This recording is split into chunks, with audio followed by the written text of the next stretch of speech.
ኣሌክሳንደር ዘግሬት እቲ ዓለም ክቕይር ዝተወልደ ህፃን ኣብ ጥንታዊት ዓለም ሓይሊ ሰራዊት ስልጣን ዝፋን ናይ ሃገራት እጣ ፈንታ ዝውስንሉ ዘመን እዩ ነይሩ። ኣብቲ ዘመን ሓደ ህፃን ኣብ ሕምብርቲ መቄዶንያ ተወልደ። ሓደ መዓልቲ እዚ ህፃን ሓደ ካብቶም ዝዓበዩ ወታደራዊ መራሕቲ ታሪክ ክኸውን ኢሉ ሓደ ሰብ እንተተነበየ እቲ ትንበያ ከም ተረጥራኢ ክቁፀር ትኽእል። ስሙ ግን ኣሌክሳንደር ነበረ። ንሱ ብ356 ዓመተ ዓለም ኣብ ፔላ ወና ከተማ መቄዶንያ ተወልደ። ኣቦኡ ፊልጶስ ዳግማይ ነበረ። ፊልጶስ ተራ ንጉስ ኣይነበረን። መቄዶንያ ዝተባህለት ሓያልን ግንንትን ንክትከውን ገይሩ ዝሃነፀ ንጉስ ነበረ። ሰራዊቶም መሓየሸ፣ ሓይሊ መቄዶንያ ደልደለ፣ ኣብ ግሪክ ድማ ተፅንዑ ዓበየ። ኣሌክሳንደር ግን ካብ ኣቦኡ ዝወረሶ ንጉሳዊ ደም ጥራሕ ኣይነበረን። ካብ ኣዲኡ ኦሎምፒያስ ካብ ፅኑዕ ባህሪን ዓብይ ትምኒትን እውን እምበር። እቲ መምህር ናይ ኣሌክሳንደር ካብ ንእስነቱ ጀሚሩ ብፍሉይ ትምህርቲ ተዘጋጂ ነበረ። እቲ ዝያዳ ዝፍለጥ መምህሩ ድማ ኣሪስቶትል ነበረ። ኣሪስቶትል ሓደ ካብቶም ዝዓበዩ ፈላስፋታት ጥንታዊት ዓለም እዩ። ኣሌክሳንደር ብቋንቋ፣ ፍልስፍና፣ ስነ ፅሑፍን ታሪክን ተማሃረ። ግን ሓደ ነገር ካብ ካልኦት ተምሃሮ ይፈልዮ ነበረ። ንሱ ሓደ ዓብይ ዕላማ ነበሮ። እቲ ዕላማ ድማ ብድሕሪኡ ሰባት ብዛዕባኡ ክዛረብሉ ዝኽእሉ ሰብ ምህናፅ ነበረ። ብዘይፋልስ ሰባት ዝፈርሕዎ ፈረስ። እስኪ ሓደ ብዛዕባኡ ዝንቶ ታሪክ ንስማዕ። ሓደ ግዜ ኣብ ቤተ መንግስቲ ፊልጶስ ሓደ ፈረስ ይነብር ነበረ። እቲ ፈረስ ገዚፍ፣ ዓብይ፣ ብርቱዕን ዘይተገርሐን ነበረ።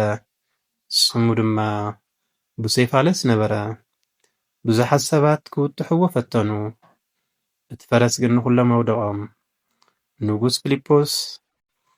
ንጉስ ፊልጶስ እውን እዚ ፈረስ ግዛእ ዘይከኣል ኢሉ ክሓስብ ጀመረ። ሽዑ ኣሌክሳንደር ገና ዕሸል እዩ ዝነበረ። እቲ ፈረስ ድማ ተመልክቶ።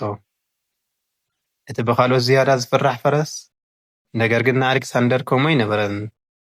ኣሌክሳንደር ነቲ ፈረስ ካብ ፀሓይ ዝመፅእ ጽላሎቱ ይፈርሕ ከም ዝነበረ ተገንዘበ። ኣሌክሳንደር ነቲ ፈረስ ናብ ፀሓይ ገጾ ዞሮ። ጽላሎቱ ድማ ኣብ ድሕሪኡ ኮነ። እቲ ፈረስ ተረጋግአ። ኣሌክሳንደር ድማ ናብ ዝባኑ ደየበ።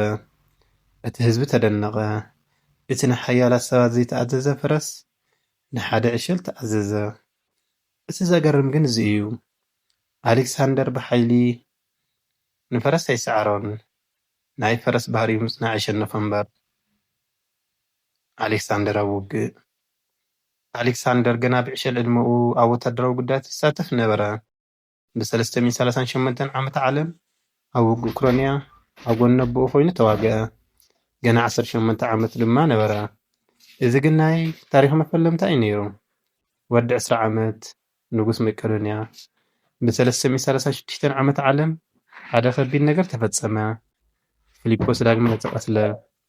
ኣሌክሳንደር ሽዑ ወዲ 20 ዓመት መንእሰይ ነበረ።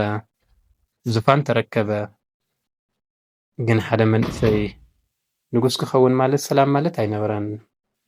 ኣብ ዙርያኡ ጸላእቲ ነበሩ። ኣብ ትሕቲ ኣቦኡ ዝግዛእ ግሪካውያን ከተማታት ብሓይሊ ክዓልው ጀመሩ። ኣሌክሳንደር ግን ኣይፈርሐን።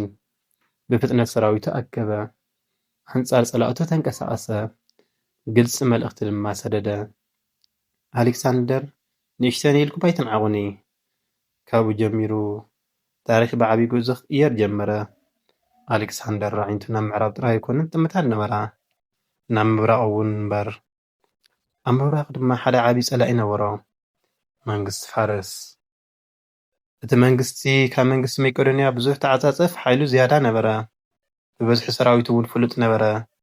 ንጉሱ ድማ ዳርዮስ ሳልሳይ ነበረ። ኣሌክሳንደር ግን ድሕሪት ክምለስ ኣይደለየን። ኣብ 334 ዓመተ ዓለም ሰራዊቱ ሒዙ ሄሌስፓንት ተሳገረ። እቲ ዓብይ ጉዞ ድማ ጀሚሩ ነበረ።